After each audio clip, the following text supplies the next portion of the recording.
So it is the Shirtless Audiophile, and I wanted to talk a minute about the Como Audio analog turntable. So guys, I thought I'd take a minute and kind of show you around the turntable, give you a little bit of a tour.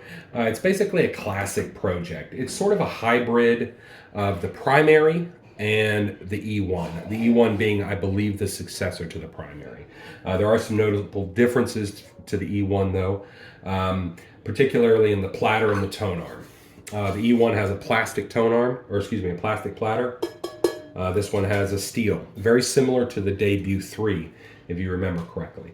The motor assembly setup is effectively the same as what you get on the E1. It's speed driven, which I'll show you in a second. So adjustable, you don't have to worry about moving the belts. That's a very, very beautiful thing here. It works tremendously well. The tone arm, though, is not the E1 tone arm. Visually, they are very similar, but the head shell here is a little bit of a different design on this one. This is basically the exact same tone arm that comes on the primary and the Elemental as well, and which I've never had a problem with. I think it's a decent tone arm. It works well. Up and down lift works well. I really like the rest here because when you put it in, it sort of clicks into place. Works really well. The OM5E from Ortophone cartridge, fantastic. It does come fully set up on the arm itself. I did have to adjust the counterweight slightly though, just to kind of get the weight within the appropriate recommended range. Again, the standard Project dust cover here, which I really like. I've always liked their dust covers. They're my favorite because you can sort of position them. I could leave it here in this position. Well, I need to tighten it up a little bit, but I could leave it in that position if I wanted to. Or I can go full open versus some others. On the side here, of course, you got the speed selector switch. This is one of the only problems I've had with the turntable. When I got it, forward is 33, middle is off, back is 45.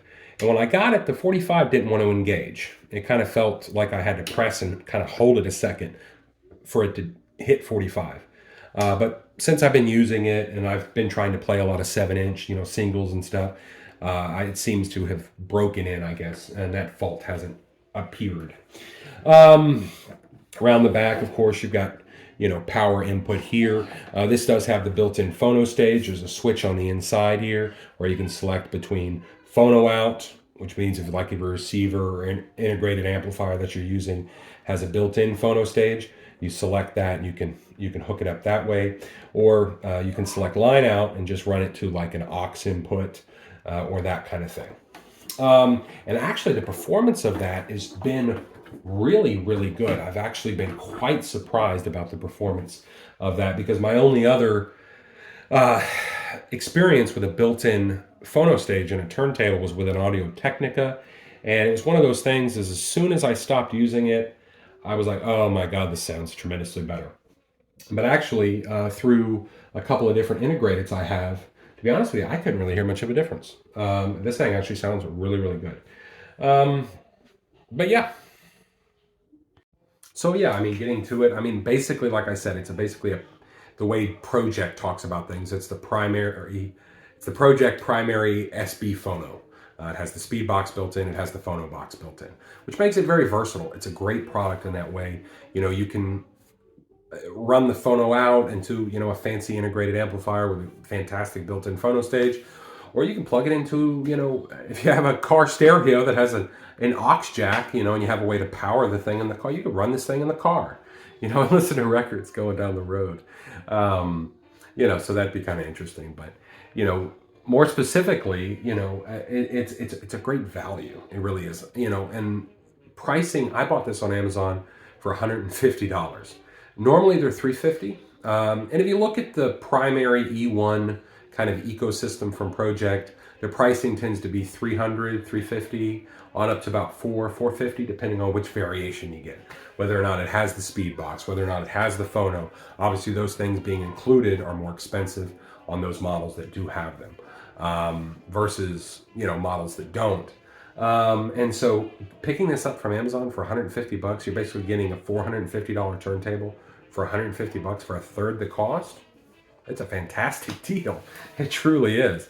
And it's a great Project. And it gives you a lot of the good things with Project. It gives you the nice speed box. You don't have to worry about fiddling with the belt. It gives you the phono out, that versatility like I talked about. it's got the metal platter, the steel platter, which gives you great speed stability. On the newer E1, and of course some of the budget primary models, they use like an MDF one that I've had two different ones. I've had a primary and an elemental, both with that wood platter, basically is what it is. And I haven't had one that didn't have an issue where the thing was, where its eccentricity was off. You know what I mean? Just for manufacturing.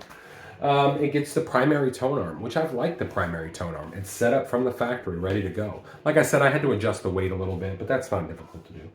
And you know, it just works and it sounds great. You know, I won't really talk about sound a whole lot just because I've kind of moved away from that in terms of my cares. But more or less, it basically has what I come to think of as the project sound. You know, it's kind of warm, very analog sounding, kind of fuzzy a little bit, but not in a bad way. I mean, you are listening to records after all. Versus comparatively like something like Rega, and we're talking the Planar 3, the Planar 2, the Planar 1, whichever one you want to think of. Those can be more precise, more laser focused, more almost CD-like in a way in their presentation. They definitely sound like they have more detail and more extension and that sort of thing. But again, you are listening to records. You know, it is an analog format, and this thing has great verve. It has great get up and go. You know, you don't feel like you're missing anything. It sounds like it's a good middle of the road product. You know, it doesn't give you the best of anything, but it certainly doesn't give you the worst of anything either. It just gives you, you know, what you need to enjoy your music, which is a fantastic deal. Like I said, $150 on Amazon.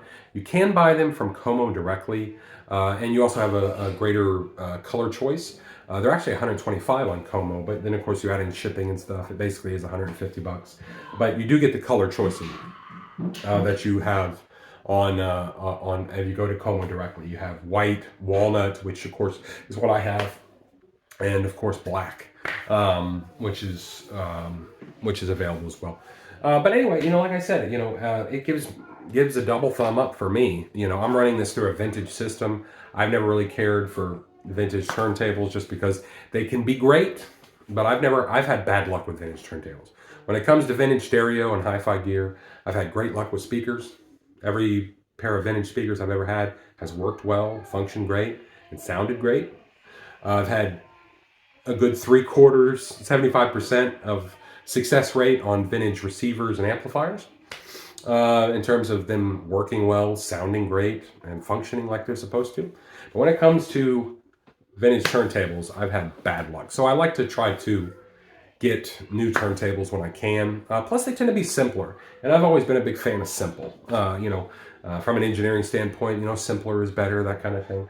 But yeah, I mean, you know, I don't mean to make it sound like an advertisement, but if you're looking for a simple, basic turntable that works well and has every function you need, but nothing you don't, you know, go out and get it. It's a great price. You can't even buy an Audio-Technica for that price. The LP60 is like $175. And sure, it has Bluetooth, but you're going to get 10 times the sound quality out of this thing as you will out of the LP60. I guarantee it. Anyway, take care and